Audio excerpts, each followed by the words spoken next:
the first step in making a thoughtful request is figuring out what are you actually trying to achieve. A lot of times people have made a request of me and I've helped them, and then they realize, oh, that's not really what I needed after all. Right. So you got to have a sense of what's the goal, what's the objective. This is the thoughtful part. Then you say, okay, well, I have that objective. What's a resource that I need? Do I need expert advice? Do I need a referral? Do I need money? Do I need whatever? And you figure out what that would be. And then you've got to go to the third part, which is formulating an effective request, which has 5 criteria. I call them SMART criteria, different from SMART criteria for goals. So very quickly, the S is for specific. You want to make a very specific request for a particular resource. And that's because it's the way in which the human memory works. If I make a specific request, it triggers people's memories of what they know and who they know.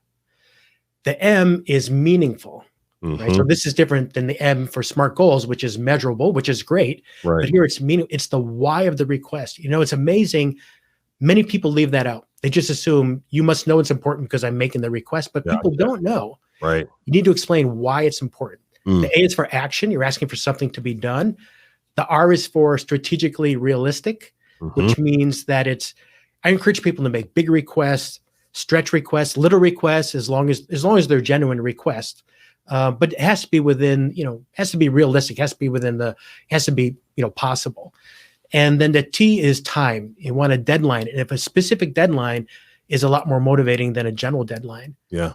So, you go through this process. And one good way to get started with this, and this would be the advice I would give, is to use what I call the quick start method. I write about this in the book.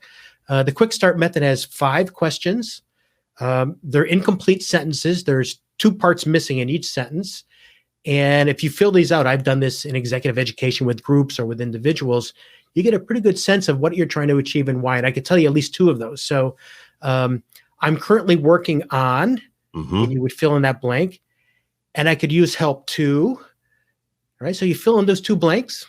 Another one would be is that my biggest challenge at work is, and I would benefit from, and there's 3 other ones you would have, and there's a list of 5. But if you go through those, it takes maybe 5-10 minutes to do it.